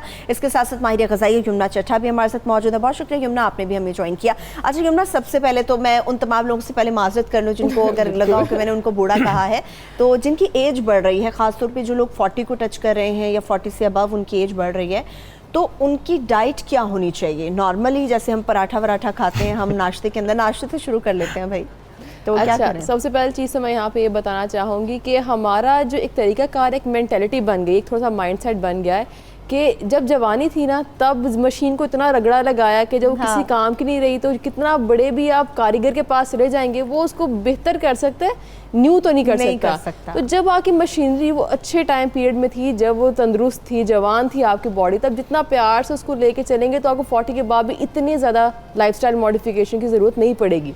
ज़्यादा इशू उन लोगों को होता है जिनकी रूटीन बेइंतहा ख़राब होती है और फिर उनको कहा जाए ना भी नाश्ता कर लें, देखें नाश्ता ना छोड़ा करें तो कहते हैं हमने पूरी ज़िंदगी नहीं किया। तो मैं सबसे पहले बच्चों में भी और बुजुर्गों में बड़े मज़े की बात है, जिस तरह कहा जाता है ना कि जो है बड़े बच्चों की तरह बन जाते हैं एज जब ज़्यादा होती है। यकीन कीजिए बॉडी वाइज भी ऐसे ही होता है। जिस तरह बच्चों को कहा जाता है ना कि बेशक आप टीनेज में हैं तब तकरीबन थोड़ी बेहतर हो जाती है आपकी ना रूटीन, एक बॉडी डेवलपमेंट हो रही होती है, हो चुकी होती है कुछ एंडिंग के टाइम पीरियड तक, तो मसला क्या आता है, हम बच्चों को भी हमेशा ये कहते हैं, बड़ों को भी यही कहते हैं कि नाश्ता, फॉर एग्जांपल जैसे नाश्ते की बात की, नाश्ता कभी ना छोड़ें। जितना नुकसान हो सबसे छोटे बच्चे को, छोटी एज के बच्चे को, और 40 अबव देगा ना उतना वो बीच वाले टाइम पीरियड में नहीं देता, जब जिसको हम स्टेबिलिटी का टाइम पीरियड कहते हैं। सबसे इंपॉर्टेंट चीज़, नाश्ता कभी ना छोड़ें। आप उठ गए हैं, आपको नहीं महसूस, बेशक महसूस नहीं होया, क्योंकि अल्लाह ने जिस्म का निज़ाम कुछ इस तरह का बनाया है कि आप फ़ौरन से कुछ नहीं भी ना खाते तो आप गश खा के गिरेंगे नहीं, वो एडजस्टमेंट आपकी चलती रहती है। हाँ। बिल्कुल, पर इन लॉन्गर रन ये चीज़ बहुत ज़्यादा मुज़र सेहत है, इफेक्ट करती है बॉडी को, और 40 के बाद क्यों जल्दी कर देती है, क्योंकि अब हमारी मशीनरी न्यू की तरह नहीं होती। उस वक्त आप 2 दिन नाश्ता नहीं करेंगे, तीसरे दिन आपको वीकनेस होगी। और हमारी स्पेशली मर्द हज़रात इस मामले में लकी होता है, उनका इतना मसला नहीं होता। ख़वातीन की रूटीन एक्टिविटी थोड़ी इस तरह की होती है, हमारे हार्मोन्स की वजह से इस तरह का इम्बैलेंस चल रहा होता है, 40 के बाद शुरू हो जाता है, कि उसकी वजह से हमें बहुत सी चीज़ों का सामना एक्स्ट्रा थोड़ा मर्दों की निस्बत करना पड़ता है। 40 का मर्द, 40 की औरत की जो हेल्थ है वो सेम नहीं होती। बेशक काफ़ी ख़वातीन कहती हैं वही खाना बनता है, वो भी इतना ही खाते हैं, मैं भी इतना खाती हूँ, आई फील मोर वीक, या मुझे पट्ठों के मसाइल, जिस तरह हमारी माएँ कहती हैं पट्ठों में दर्द, फलानी जगह दर्द, टांगों में दर्द, ये वो। आपको इसकी तैयारी स्टार्ट से करनी है, पहले से करनी है। सबसे पहले तो जो पट्ठों का मसला फॉर एग्जांपल, या आपके हड्डियों वगैरह का मसला, तो हमेशा ख़वातीन को कहती हूँ 40 के बाद अपना विटामिन डी ज़रूर चेक करवा लिया करें। हाँ, मैं तो कहती हूँ अक्सर का लो है, अभी भी लो है, अभी भी मैं आई कैन बेट 10 करवाएंगी ना 8 का लो होगा, 8 का लो होगा। हमारे ये हालात। ये बड़ी प्यारी बात की रहमान यमुना ने, कि मतलब जिस तरह से ब्रेकफास्ट की बात करते हैं ना, तो जो 40 को टच कर रहे हैं तो वो लोग कहते हैं कि मैंने तो सारी ज़िंदगी नहीं किया, क्या हो जाएगा मुझे। इस तरह आपको लोग मिलते हैं जो कहते हैं मैंने सारी ज़िंदगी नहीं एक्सरसाइज की, नहीं की मैंने वॉक, अभी कुछ भी नहीं होगा, मिलते हैं ऐसे लोग बहुत ज़्यादा। और दूसरी बात ये भी पराठों की बात होती है, पराठे भी नहीं छोड़ते क्योंकि एज और मूड के हिसाब से ये चीज़ें जो है ना बहुत अफेक्ट करती हैं। दूसरी बात ये कि after 40 hormone level working slow हो जाती है। हमने अपनी एक्टिविटी इस तरह की करनी है ताकि हम एक्टिव रहे। दूसरी बात ये, आफ्टर 40 ऐसी डाइट इस्तेमाल करनी जो फ़ौरन डाइजेस्ट हो, हमारे मूड पे नेगेटिव इफेक्ट ना करे। मैंने 40 के बाद अक्सर ऐसे लोग देखे हैं जिन्होंने पाए नहीं छोड़ने, निहारियां नहीं छोड़नी, कलवंजी वाले नान नहीं छोड़ने, उन्होंने पराठे नहीं छोड़ने। 80% ऐसे है, जब उनसे पूछो ना कि अच्छा आप ब्रेकफास्ट में क्या ले रहे हो, रहमान भाई 2 पराठे, आपके भाई ने 2 पराठे खाए हैं यही बात करते हैं, आपके भाई ने 2 पराठे खाए हैं। अच्छा, तो सबसे ज़्यादा किस एज ग्रुप के लोग आपके पास आते हैं जिनको लगता है कि नहीं भी हमें फिट रहना होगा? 40 अबव आते हैं कि जिनको लगता है कि नहीं यार अब मैं थोड़ा आगे की तरफ बढ़ रहा हूँ तो मुझे अपने आप को फिट रखना होगा ताकि बीमारी ना कोई मुझे पकड़े, या आपको लगता है नहीं यंगस्टर्स का ध्यान थोड़ा ज़्यादा होता है एक्सरसाइज? यंगस्टर का है, लेकिन जो 35 to 50% है वो ज़्यादा है। अच्छा। और उसके बाद अगर उनको एज की बात करो ना, वो डायरेक्ट ना उनके दिल पे लगती है, लग जाती ठीक है ना। तो पहले तो हम ये नहीं बोलते, हम उनको मोटिवेट करते हैं। उसके बाद ये कि 35 to 40 प्लस, क्योंकि ऑब्वियसली जिस्म का जो है सिस्टम चेंज होना शुरू, हार्मोन लेवल स्लो हो जाते हैं, आपके कार्डियोवास्कुलर सिस्टम की स्ट्रेंथ भी वो नहीं रहती, तो उन्हें थोड़ा सा एहसास होना शुरू हो जाता है कि हम अपनी एज में इतनी वर्किंग करते आ रहे हैं, खुद पे ध्यान नहीं दिया, जो मेजॉरिटी है। यंगस्टर की बात नहीं मैं कर रही, जो मेजॉरिटी है, ऑफिस में भी काम किए, ये भी कर लिया, पैसा भी कमा लिया, घर भी बन गया, सारा कुछ। जब वो खुद की तरफ देखते ना कि मैं 35 का हूँ लेकिन लुक लाइक 45, जी, रीज़न ये कि खुद का बैलेंस नहीं करते आए। रिंकल्स जल्दी आ गए हैं, यार इतनी जल्दी मैं बूढ़ा होना शुरू हो गया। अच्छा रहमान, मर्दों की, चले मैं ख़वातीन के बारे से यमुना से बात करूँगी, लेकिन मर्दों की अगर मैं स्पेसिफिक बात करूँ तो मैंने जो देखा है, मर्द जो 35 से अबव या 40 के होते हैं या थोड़ा आगे की एज के होते हैं, 45-50 के करीब होते हैं, उनके शोल्डर एक तो झुक जाते हैं, ठीक है, और मतलब वो ऐसे बीमार से लग रहे होते हैं आपको। या मैंने वो मर्द हज़रात देखे हैं जो बहुत ही वीक हो जाते हैं मगर उनका टमी बहुत ज़्यादा यूँ निकला हुआ होता है। तो उसकी वजह क्या होती है? उसकी रीज़न ये कि इन्होंने फर्स्ट तो मैं ये कहूँगा कि स्केड्यूल ऐसा उन्होंने लाइफ का रखा हुआ कि जैसे ऑफिस वर्क किया है या लैपटॉप पे जो भी है, सॉफ्टवेयर इंजीनियर है या ऑफिस वर्क करते रहे, तो एक ही रूटीन में बैठे रहे। दूसरी बात है कि जब आप इतनी रूटीन में अपने पोस्चर को रखते हैं तो वो ऑटोमेटिकली डाउन शोल्डर में चेंज होना शुरू हो जाता है। जब आपका पोस्चर चेंज होता है तो तभी आपकी बॉडी की पोजीशन भी चेंज होना शुरू हो जाती है, और फैट जो स्टोर होती है आपकी टमी पे होती है, और बहुत बैड फैट होती है। इसका इफेक्ट ये होता है कि आपको लोअर बैक शुरू हो जाती है, ठीक है, आपके स्पाइनल में भी इशू आना शुरू हो जाएगा। 3 और 4 इनकी जो डिस्क है उनमें इशू आना शुरू हो जाएगा। उसके बाद कहेंगे जी पता नहीं क्यों ऐसा क्या हो गया, ये वो। उसका रीज़न ये कि पोस्चर चेंज हो गया, और इसका जो बेली का वेट है उसका इफेक्ट पड़ता है आपकी बैक पे, ठीक है। और रीज़न ये कि कोई एक्टिविटी नहीं उन्होंने रखी, और डाइट जो मिली खा लिया, ध्यान नहीं दिया, और जब एक चीज़ अपनी रेंज से ऊपर चली गई है, पेट बढ़ गया है, बैक पोस्चर में चेंज आना शुरू हो गया, और डाउन शोल्डर, यूँ डाउन शोल्डर, और इसका इफेक्ट ये पड़ता है कि उनकी जो बैक नेक है वो स्टिफ रहती है ज़्यादा देर, फिर यूँ बार बार करेंगे, चेंज करेंगे, पता नहीं क्या हो गया, से पटाखे से भी निकल रहे होते हैं उनके। सुबह सवेरे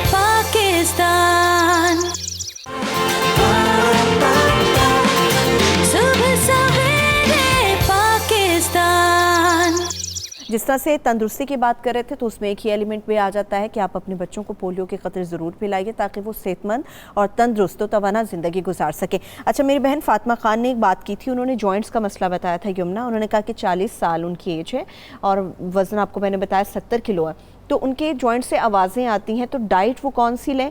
फिर रहमान से हम एक्सरसाइज भी पूछेंगे इसके साथ। इसमें मैं सबको एक जो है चीज़ समझाना चाहूँगी। बड़ा मुश्किल होता है मरीजों के बाद समझाना, तो मैंने बड़ी देसी सी एग्जांपल निकाली हुई है इसके लिए। देखें, एक मकान बनाते हैं आप, उसकी छत है, अब वो छत इस काबिल ही है कि वो एक उसी को बर्दाश्त करेगी उसका वज़न। आप उस पर कहते कि मैं 3 स्टोरीज और खड़ी करनी है। अब अगर कल को वो गिर जाए तो इसमें कसूर किसका हुआ? जब आपको मना किया गया था कि आपने ऊपर 3 स्टोरीज नहीं खड़ी करनी, तो वो तो बर्दाश्त उसकी एक हद तक है ना। ये रीज़न है हमारे जितने भी हमारे जिस्म में जॉइंट्स हैं जो वज़न उठाते हैं, हमारे घुटने आगे, हमारे लोअर बैक आगे, क्यों लोगों को इसका इशू है? क्योंकि हमने उनकी जॉइंट्स की, पट्ठों की या हमारी हड्डियों की कैपेसिटी से ज़्यादा उन पर वज़न डाला हुआ है। तो कोई भी बीमारी होती है जिस्म में, उसका रूट कॉज ज़रूर होता है, किसी वजह से होती है, वो एकदम से खुद ही उठ के नहीं होगी। अगर आपको पट्ठों का मसला हो रहा है, अगर आपको हड्डियों का मसला हो रहा है, बहुत दफ़ा केसेस में, मैक्सिमम केसेस में पाकिस्तान में ऐसा ही होता है कि उसके ऊपर वज़न, उस जिस्म पे वज़न ज़्यादा होता है। अब 70 kg वज़न बहुत ज़्यादा है। 70 kg वज़न में वो घर की खातून है, बच्चे उनके हैं, उनके घर की अपनी जिम्मेदारियाँ, वो झुक के चीज़ें भी उठाती होंगी, वो हर तरह काम करते होंगे जिस तरह हमारी माएँ करती हैं। वज़न, एक तो पहली बात उस हड्डी पे वज़न ज़्यादा है और उसके बाद उसे अब काम ऐसा लिया जा रहा है जिसकी वजह से उसको और एक्स्ट्रा बोझ में आना पड़ा है। तो सबसे पहले चीज़ ये कि अगर आपका वज़न ज़्यादा है तो उसको कम करने पर तवज्जो दें। सबसे पहले जो मैं अगर ट्रीटमेंट बताऊँगी वो तो है ही है ना। साथ रहमान आप हमें एक्सरसाइज भी बताते चले जाइए, क्योंकि इनकी एक्सरसाइजेस बहुत ज़रूरी होती हैं। आप थोड़ी लाइट एक्सरसाइज करें, ज़रूरी नहीं आप 40 या 50 60 के हो गए आप एक्सरसाइज नहीं कर सकते। जो है आपको एक्टिव लाइफस्टाइल होना बहुत ज़रूरी है। फिर अगर आप जो आगे ट्रीटमेंट की अगर मैं बात करके चलूँ, बोन मिनरल डेंसिटी का टेस्ट और विटामिन डी का टेस्ट, ये कंटिन्यूस करवाते रहा करें, हर साल में 2 दफ़ा, सिर्फ 2 दफ़ा, और उसकी ट्रीटमेंट साथ लेते रहें, तो आपको जो हड्डियों के मसले मसाइल हैं इनसे काफ़ी हद तक छुटकारा पा लेंगे। पर देन अगेन पहले वेट आता है, पहले वेट आता है। अच्छा रहमान, अब जैसे ख़वातीन हैं, खातून की बात करूँगी, उनके जॉइंट्स का इशू है, तो वो घर में अगर एक्सरसाइज करना चाह रही हैं तो उसके लिए क्या उन्हें करना चाहिए? जी, जिनको है इशू, जॉइंट्स का इशू है या फ्लेक्सिबिलिटी नहीं है, मोबिलिटी नहीं है, क्योंकि पेन होना एक अलग बात है, मोबिलिटी नहीं है, तो उसमें ऐसा लगता है कि मसल जो है ना स्टिफ हो चुके हैं, जॉइंट में फ्लेक्सिबिलिटी ख़त्म हो चुकी है। फर्स्ट एक्सरसाइज के लिए आपने ये करना है कि स्ट्रेच लूप या कोई भी आप स्ट्रेच फैब्रिक भी ले सकते हैं अगर आपको नहीं मिल रहा, उसमें आपकी ऐसी एक्सरसाइज हो जिसमें फ्लेक्सिबिलिटी बढ़े। स्ट्रेच लूप आप ले सकते हैं क्योंकि ये रेजिस्टेंस बैंड है, ईजी अवेलेबल है। इसको फर्स्ट अगर अपर बॉडी के लिए करना है तो आपने स्ट्रेट स्ट्रेचिंग एक्सरसाइज करनी। इसको अगर आप नॉर्मल हाथों से करेंगे तो इतना इफेक्ट नहीं आएगा, लेकिन विद स्ट्रेच लूप वो ज़्यादा इफेक्टिव है। आपने 10 to 15 रैप्स, इसी को आपने बैक पे लेके जाना है और स्ट्रेच करना है। जितने रेपिटेशन आप कर सकते हैं, ये फ्लेक्सिबिलिटी एक्सरसाइज है, इसमें वेट की ज़रूरत नहीं है। स्ट्रेच बेल्ट भी आप ले सकते हैं, स्ट्रेच फैब्रिक भी आप ले सकते हैं अगर आपको स्ट्रेच लूप नहीं मिल रही। उसके बाद इसको आपने चाहे आप पाँव में रख लें, इसकी फ्लेक्सिबिलिटी इतनी है, और ग्रिप कर लें, देन आप, क्योंकि सभी मसल की मूवमेंट आपने करनी है। सेम लाइक इस तरह मशीन्स भी होती हैं, लेकिन ये अच्छा है, आपने स्लोली मूवमेंट करनी है। फर्स्ट आपको लगेगा इनमें डिफरेंट रेंज है, स्टिफ भी होती है, नॉर्मल मॉडरेट लेवल भी, लेकिन मॉडरेट लेवल आपने रहना। उसके बाद हाथों की पोजीशन को इस तरह वाइड करके देन टर्न। रेजिस्टेंस बैंड आपको रिवर्स आने देगा क्योंकि इसमें लचक है, तो जब आप इसको रोकेंगे तो मसल पे पॉजिटिव इफेक्ट पड़ेगा। Then up, right to left, then movement. इसमें आपके shoulder, back, upper, overall muscle जो है ना इफेक्टिव होंगे। इसके बाद इजी एक्सरसाइज है, हाथों की पोजीशन को नॉर्मली करके, क्योंकि ये लोअर पोर्शन के लिए आप किसी चीज़ से सपोर्ट भी ले सकते हैं कि अगर आपको लग रहा है कि मैं शायद गिर ना जाऊं, देन स्लोली 1 2 3। इजी एक्सरसाइज में कोई स्पीड लगाने की ज़रूरत नहीं है। ये किसी एज में भी हो सकता है बोन्स का इशू, क्योंकि आपकी वर्किंग ऐसी है, चटकने की आवाज़ें आती है। फर्स्ट आपकी डाइट में इशू आ जाता है, उसके बाद आपकी मसल मोबिलिटी बहुत कम हो जाती है। तो उसके लिए आपकी वर्किंग स्केड्यूल ऐसा हो या आप अपने लिए वर्कआउट करें जिसमें फ्लेक्सिबिलिटी बढ़े। इसकी movement right to left, easy. आप इसका ग्रिप करके भी वन हैंड से कर सकते हैं अगर आपको लग रहा है कि मैं कहीं गिर ना जाऊँ। उसके बाद सेकंड मूवमेंट, ये total muscle mobility flexibility exercise है और ये करना बहुत ज़रूरी है। उसके बाद पाँव वाइड करें, एक हाथ आपने लोअर बैक पे रखना है ताकि प्रेशर ना आए। 1 2 3 ठीक 4। सेम इस तरह आपने दूसरी साइड पे करना है। 1 2 3। इसको आप रूटीन में करेंगे, आफ्टर 1 वीक आपको लगेगा कि मसल जो है ना एक्टिवेट हो चुके हैं, एक्टिवेट हो गए हैं और बड़ी अच्छी ये चीज़ें एक्सरसाइज और भी शेयर करेंगे। मगर अभी जुमना एक और हमारे कॉलर मौजूद थे जिन्होंने पूछा था कि जी मुझे हड्डियां मजबूत करनी है, तो यंगस्टर ही हैं लेकिन परेशान है। हड्डियां मजबूत करने के लिए डाइट उनकी कौन सी अभी होनी चाहिए कि जो आगे एज बढ़ने के साथ साथ उनके काम आती रहे और हड्डियों का उन्हें मसला ना हो? काफ़ी लोग ये क्वेश्चन करते हैं क्योंकि जाहिर बात हमने जो कॉल्स अटेंड किया सारी हड्डियों और पट्ठों रिलेटेड ही है, क्योंकि ये एक कॉमन मसला है। सबसे अच्छी चीज़ ये होती है बजाय से कि आप 40 में जाकर देखें कि मेरा काम ख़राब हो चुका है, अब छोटी एज में जितना कैल्शियम का इंटेक अपना अच्छा करेंगे उतना बेहतर है। कैल्शियम में नॉर्मली हम दूध वगैरह सुनते हैं, दूध पिए, दूध खाने से एग्जैक्टली मैं इसीलिए अगली बात पे आ रही थी।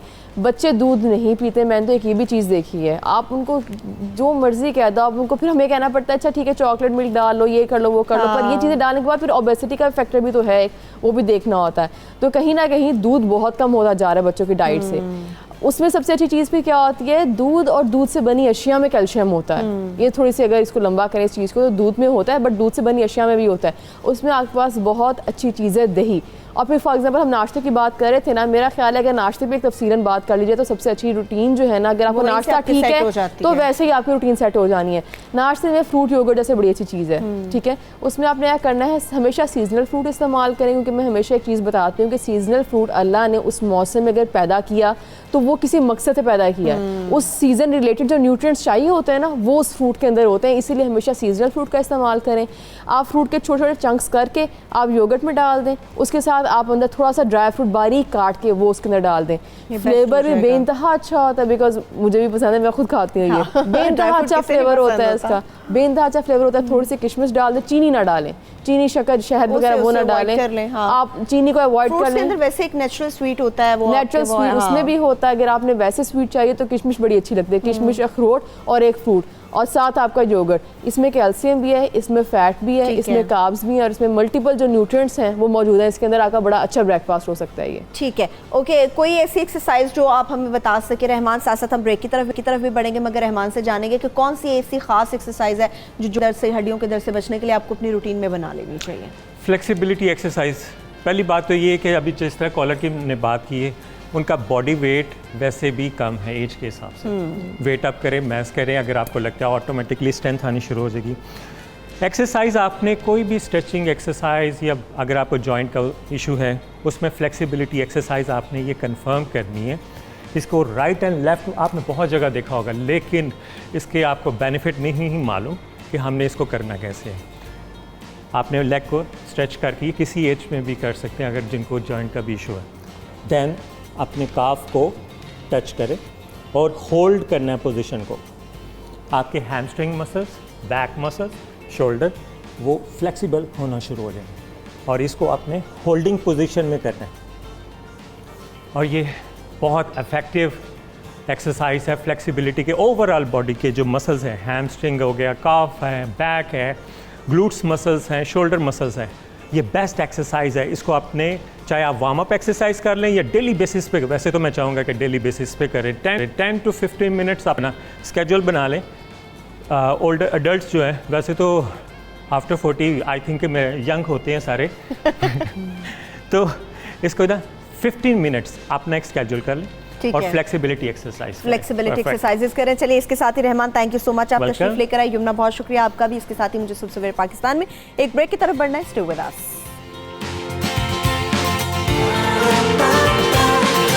सुबह सवेरे पाकिस्तान, सुबह सवेरे पाकिस्तान।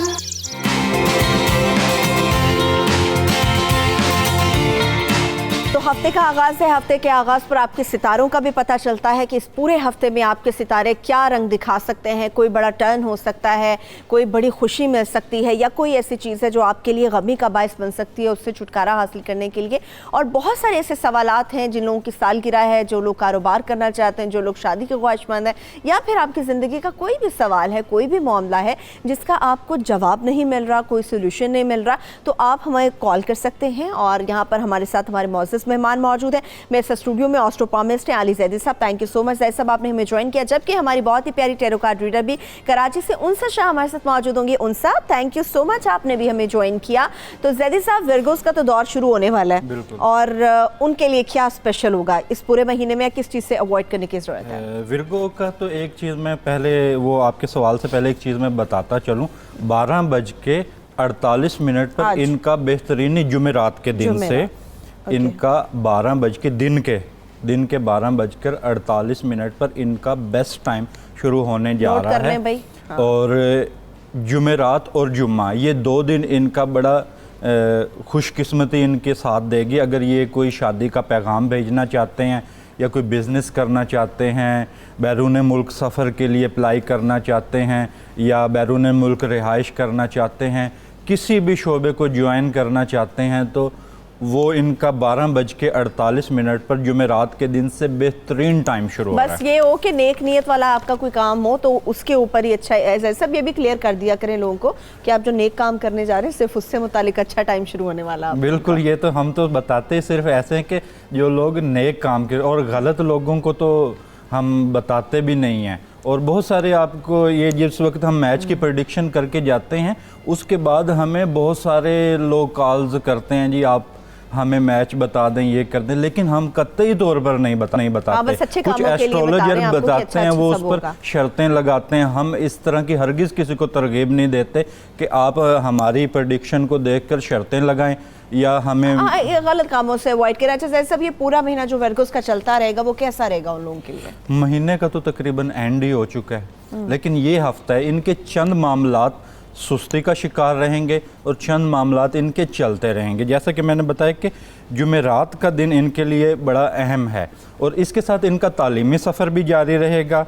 और अगर ये कहीं टीचर या तालीमी मामलात या कानूनी इदारे में कहीं जॉब करना चाहते हैं तो उसके बहुत ज़्यादा इम्कानात भी हैं, और ये चीज़ें इनको सूट भी कर रही हैं। और ये होटल की मैनेजमेंट अगर कोई करना चाहता है विर्गोज़ में से, तो वो भी इनके लिए ये चीज़ें सूटेबल हैं और अच्छी रहेंगी। हाँ, और लेकिन घरेलू मामलात भी इनके सुस्त ही रहेंगे फिलहाल। अच्छा, घरेलू मामला सुस्त रहेंगे, मगर उनसा जिस तरह से मौसम भी कुछ अंगड़ाई ले रहा है, मौसम भी कुछ बेहतर हो रहा है बहुत सारे हिस्सों में, तो जो लोग आज अपनी सालगिरह मनाने वाले हैं, तो बहुत सारे जिन्होंने प्लान्स किए हुए हैं, उनकी सालगिरह का दिन आज कैसा रहेगा?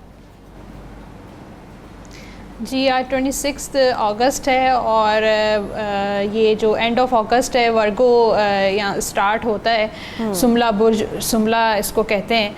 और इसका पूरा अगर हम पूरा मंथ का अगर हम टैरो कार्ड्स के हिसाब से देखें तो कार्ड्स बहुत अच्छे आए हैं, पॉजिटिव कार्ड्स आए हैं, सक्सेस के कार्ड्स भी आए हैं। मुझे ऐसा लग रहा है कि फाइनेंशियल जो माली जो मामलात हैं वो बहुत अच्छे चलेंगे। इनको पैसा आता हुआ नज़र आ रहा है। मुझे हो सकता है इनको इनहेरिटेंस मिले, पेरेंट्स की तरफ से कोई ऐसा अमाउंट इनकी तरफ आता हुआ नज़र आ रहा है, क्योंकि मेरे पास 2 पेंटिकल्स के कार्ड्स आए हैं, 2 पैसों के कार्ड्स आए हैं, और दूसरा एक जो कार्ड आया है ट्रैवल का भी कार्ड आया। हो सकता है ये हफ्ता कुछ लोगों के लिए ट्रैवल का भी बायस बने।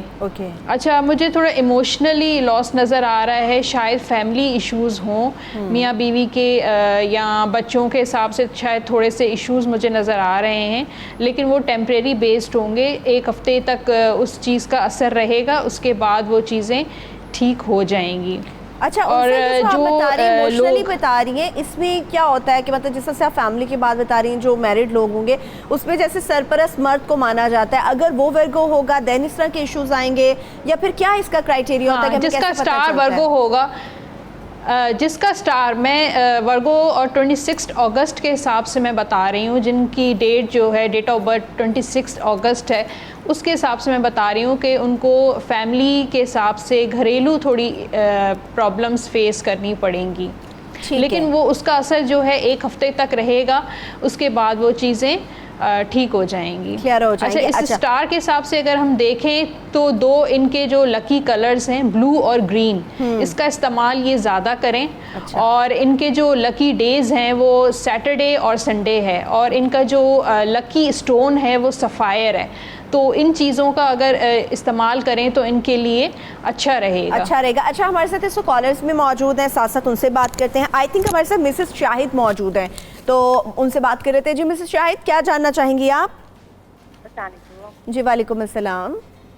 हाँ जी, वो अपनी बेटी के मुतालिक मैंने बात करनी थी। उसकी शादी हो गई है, 19 जनवरी 1990 की डेट ऑफ बर्थ है, और 3-3:30 बजे के दरमियान पैदा हुई थी दोपहर में। ठीक तो है, शादी हो गई है, लेकिन उसकी लाइफ कैसे गुजरेगी इसके बारे में बताइए। और मेरा बेटा है 8 अगस्त 1994। अच्छा, मुझे मिसेस शाहिद, मुझे अपनी बेटी का नाम बता दीजिए। हाँ जी, हुमा। और आपके बेटे का नाम? हसन। अच्छा, बेटे के हवाले से क्या जानना है आपने? उसके फ्यूचर के बारे में, उसकी शादी के बारे में बताइए। हाँ, माओ को सबसे ज़्यादा यही फिक्र होती है। ठीक है मिसेस शाहिद, अभी जान लेते हैं। थैंक यू सो मच, आपने हमें कॉल की। नेक्स्ट कॉलर हमारे साथ सादिया मौजूद है, उनसे भी बात कर लेते हैं। जी सादिया, आपका क्या सवाल है? अस्सलाम वालेकुम जी। मैंने अपने भांजे के बारे में पता करना था। उसकी डेट ऑफ बर्थ है 31 दिसंबर 1991। दोबारा से मुझे डेट बताइएगा, आप दोबारा से डेट बताइए। 31 दिसंबर 1991 दोपहर 3:30 बजे मुल्तान में पैदा हुआ। तो उसका नाम है मोहसन, और वालदा का नाम परवीन है, और उसके वालिद का नाम रियाज है। ठीक है, तो पूछना क्या है इनके बारे में आपने? बस इसके बच्चे के फ्यूचर के बारे में कि कैसा रहेगी। ये थोड़ा सा मतलब भी डिप्रेस हुआ था, या क्या अभी आगे उसके फ्यूचर में क्या बेहतरी है, क्या कौन सा काम। ठीक है, इंशाल्लाह अभी आप शो देखते रहिए, इंशाल्लाह अभी आपको पूछते हैं। नेक्स्ट कॉलर हमारे साथ कौन मौजूद है? वजीहा हमारे साथ नेक्स्ट कॉलर मौजूद हैं। जी वजीहा, आप क्या जानना चाहेंगी? जी अस्सलाम वालेकुम, मैं उनसा शाह से पूछना चाहती हूँ। जी बताइए आप। मुझे अपने करियर और शादी के बारे में पूछना है। उम्र भी बताइए अपनी, और डेट भी बता दीजिए। 27 और ठीक है, क्या है? वजीहा है। अपनी डेट ऑफ वो मुझे बता दीजिए। डेट ऑफ बर्थ बताएं वजीहा। 5 फरवरी। ठीक है, 1992। 1992। Thank you so much Wajiha, आपने कॉल की। सबसे पहले मिसेस शाहिद के हवाले से जान लेते हैं। तो जैदे साहब, मिसेस शाहिद हैं, अपनी बेटी और बेटे दोनों के बारे में जानना चाह रही हैं। सबसे पहले उनकी बेटी हुमा, उससे मुतालिक हमें बता दीजिए, शादी हो चुकी है, उनकी ज़िंदगी कैसी गुजरेगी और कैसी खुशियाँ उन्हें नसीब होंगी? फ़िलहाल तो इनके मामलात अभी आहिस्ता आहिस्ता चलेंगे। इनको अभी मुमकिन है कि वहाँ पर सेट होने में 1 साल उनके माहौल में एडजस्ट होने में ये तो वक्त लगेगा। और मुझे ऐसा लगता है कि वहाँ पर थोड़े से इनको मसाइल भी हैं, लेकिन इनकी अंडरस्टैंडिंग रहेगी। और जो ये हसन हैं, इनका मामलात बेहतर हो जाएंगे। हसन के मामलात बेहतर हो रहे हैं दिसंबर में। ठीक है, और यानी कि अगर ये कुछ भी शुरू करना चाहते हैं तो दिसंबर में करें। अल्लाह ताला इंशाल्लाह इनके लिए बेहतर करेगा। हमारे साथ उनसा वजीहा थी, वो ख़ास तौर पे अपने करियर के और शादी के बारे में जानना चाह रही थी। 6 फरवरी 1992। जी, शादी के मामलात के लिए जो मैंने कार्ड्स निकाले हैं, उसमें इनकी जल्दी शादी नज़र आ रही है। मतलब ये वाला जो साल है उससे गुजर जाए, 2020 में इंशाल्लाह इनकी शादी मुझे नज़र आ रही है इंशाल्लाह। और दूसरा ये है कि वजीहा को मैं ये कहना चाह रही हूँ कि ये बहुत जल्दी परेशान हो जाती हैं, ओवर बर्डन हो जाती हैं। हो सकता है ये शादी के मामलात को लेके या अपनी करियर के हिसाब से बहुत जल्दी स्ट्रेस में आ जाती हैं। अच्छा, इनको इतना ज़्यादा ओवर थिंकिंग नहीं करनी चाहिए, बल्कि कुछ मामलात जो हैं अल्लाह पे भी छोड़ देने चाहिए। अच्छा, दूसरा ये कि इनका जो करियर का जो इन्होंने सवाल किया है, इनका करियर इतना अच्छा नहीं चल रहा है। जो वो एक्सपेक्टेशंस रख रही हैं वो चीज़ें इनको नहीं मिल रही हैं। लेकिन ये तकरीबन 3 महीने के बाद इनको जो है मुझे काम मिलता हुआ नज़र आ रहा है, कोई जॉब में ये लगे हुए नज़र आ रही हैं, क्योंकि 8 ऑफ पेंटिकल्स आया है। ये जॉब मिलते हुए या फाइनेंशियल इश्यूज जो हैं वो सॉल्व होते हुए मुझे नज़र आ रहे हैं इनके। चले ये तो बेहतर, अल्लाह ताला इनके लिए बेहतर करे। सुबह सवेरे पाकिस्तान, सुबह सवेरे पाकिस्तान। हमारे साथ सादिया मौजूद थी जैद साहब, वो अपने भांजे के हवाले से फ़िक्रमंद थी कि उनके बारे में कुछ बताएं। जी मोहसिन, उनकी वालिदा का नाम परवीन और वालिद का नाम रियाज था। ये मोहसिन जो है कानूनी इदारों में जाए तो जो भी कानून से मुतालिक हैं और जो तालीमी इदारे हैं उनमें इनकी बहुत ज़्यादा कामयाबी है, और जो मैनेजमेंट के मामलात होते हैं, किसी जगह का मैनेजर बनना, तो वो इनके लिए बहुत ज़्यादा बेस्ट है। और इनके लिए बेहतरीन दिन बुध का है और इनका लकी नंबर 5 है। ठीक है। और इसके साथ इसके जो मामलात हैं वो इस साल थोड़े से डिस्टर्ब भी रहेंगे। हाँ, वो उनकी बता रही थी कि सादिया जी हाँ, के और इनको अभी ना भी रहे हैं। अभी ज़्यादा इनको परेशान नहीं होना चाहिए, थोड़ा सा वेट करना चाहिए। इसके साथ मैं वजीहा का भी बताना चाहूँगा। वजीहा के 2 सितारे बिल्कुल आमने सामने, सितारे ज़ोहरा और सितारे कमर। ठीक है, तो इनको हालात ज़िंदगी में कभी एक जैसे नहीं आएंगे। इनकी ज़िंदगी हमेशा उतार चढ़ाव वाली रहेगी। कभी इन पर बहुत ज़्यादा अरूज आएगा, यानी कि माली मामलात इनके बड़े कभी अच्छे हो जाएंगे और कभी बहुत ज़्यादा ही बुरे। इसी तरह इनकी लाइफ भी ऐसे ही है, तो कभी बहुत ज़्यादा ये फ्रेश होंगी और कभी बहुत ज़्यादा डिसऑर्डर भी रहेंगी। और इनको अगर ये इनके मामलात में देख रहा हूँ, ये 11 नवंबर से ये बेहतरीन हो जाएंगे। इस साल में 11 नवंबर हाँ जी, इस साल 11 नवंबर से बेहतरीन हो जाएंगे। और इनका सितारा है वो सितारा ज़ोहरा है, और इनके लिए इनका लकी नंबर भी 6 है। ठीक है। और ये वाइट कलर की चीज़ों का ज़्यादा इस्तेमाल करें। ठीक है। तो मेरी बहन जो सुन रही हैं इन दोनों चीज़ों पे अमल कर सकती हैं। इस वक्त हमारे साथ एक और कॉलर मौजूद है, फौजिया, उनसे बात करते हैं। जी मेरी बहन फौजिया, क्या जानना चाहेंगी आप? अस्सलाम वालेकुम सरवत, कैसी हैं आप? वालेकुम अस्सलाम, मैं बिल्कुल ठीक हूँ, थैंक यू सो मच। और सरवत, मुझे अपने भाई के बारे में पूछना है। जी पूछिए।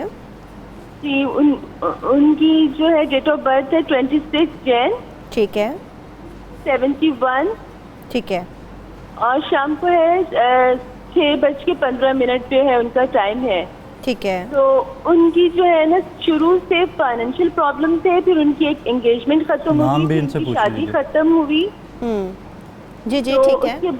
जी अब भी हम 4 साल हो गए, डिवोर्स हो गई है, शादी की कोशिश करते, कहीं पर भी पॉजिटिव ना कुछ रिप्लाई नहीं होता है। पता नहीं, फाइनेंशियल भी उनका बहुत ज़्यादा बुरा वो है। अच्छा फौजिया, मुझे आप अपने भाई का नाम बताएंगी? जी अमजद यासीन। अमजद यासीन, ओके। वालिदा का नाम तो नहीं चाहिए? नहीं, thank you so much Amjad Yasin, बस आपके भाई का नाम चाहिए था। ठीक है, बहुत शुक्रिया फौजिया, परेशान ना हो, अभी जान लेते हैं क्या मामला है, क्या बंदिश है। रुकैया भी हमारे साथ मौजूद हैं, उनसे भी बात करते हैं। जी रुकैया, आपका क्या सवाल है? जी अस्सलाम वालेकुम। वालेकुम अस्सलाम। जी मैंने अली जैदी साहब से पूछना था कि मेरी शादी को 13 साल हो गए, औलाद नहीं है। ठीक है। तो प्लीज़ आप बताइए कि औलाद होगी या नहीं होगी। ठीक है, अपनी डेट ऑफ बर्थ बता दीजिए रुकैया। डेट ऑफ बर्थ तो नहीं पता, मेरी अम्मी का नाम है गुलाम फातिमा। एज बता दें, अपनी उम्र बता दें कितनी। उम्र का पता है आपको कि आपकी उम्र कितनी हो गई है? जी 30 प्लस है। 30 प्लस है। कंफर्म नहीं पता है, भी 31 साल की हैं, 30 की हैं, कोई कंफर्म नहीं पता। ठीक है मेरी बहन, परेशान ना हो, ये इसके बारे में जान लेते हैं। और सबसे बात, आप तो इतनी खूबसूरत जगह पे सऊदीया में बैठी हुई हैं, सऊदी अरब में, अल्लाह ताला के पास जाएं, दुआ करें, गिड़गिड़ाएं, यकीनी तौर पे वो सुनने वाला है। थैंक यू आपने कॉल की, फिर भी हम बात कर लेते हैं और जान लेते हैं क्या वजह है, क्या मसला है आपके दरमियान। एक और कॉलर हमारे साथ मौजूद है, यासिर, उनसे बात करते हैं। जी मेरे भाई यासिर, आप क्या जानना चाहेंगे? अस्सलाम वालेकुम। जी वालेकुम अस्सलाम। बाजी जी, मेरी डेट यासर अली नाम है, मेरा 15/4/1999 मेरी डेट ऑफ बर्थ है। मैं अपने सारे बारे पूछना चाहता हूँ और कौन सा मुझे स्टोन पहनना चाहिए। स्टोन आपको कौन सा पहनना चाहिए? चलिए आपके स्टोन के बारे में बता देते हैं, इसके अलावा कुछ पूछना है आपने यासिर? मेहरबानी मैडम। बहुत शुक्रिया, thank you so much Yasir, आपने हमें कॉल की। अच्छा उनसे मुझे ये बताइए, सबसे पहले तो मेरी बहन फौजिया जो अपने भाई के लिए शदीद परेशान है, अमजद यासीन उनका नाम है, 26 जनवरी 1971 उनकी डेट ऑफ बर्थ है। तो शादी उनकी रुकती नहीं है, शादी डिवोर्स हो जाती है, रिश्ता अच्छा नहीं मिल रहा, और फिर इंगेजमेंट हुई वो भी ख़त्म हो गई, काम भी कुछ इतना ज़्यादा उनका अच्छा नहीं चल रहा, तो क्या करना चाहिए उन्हें?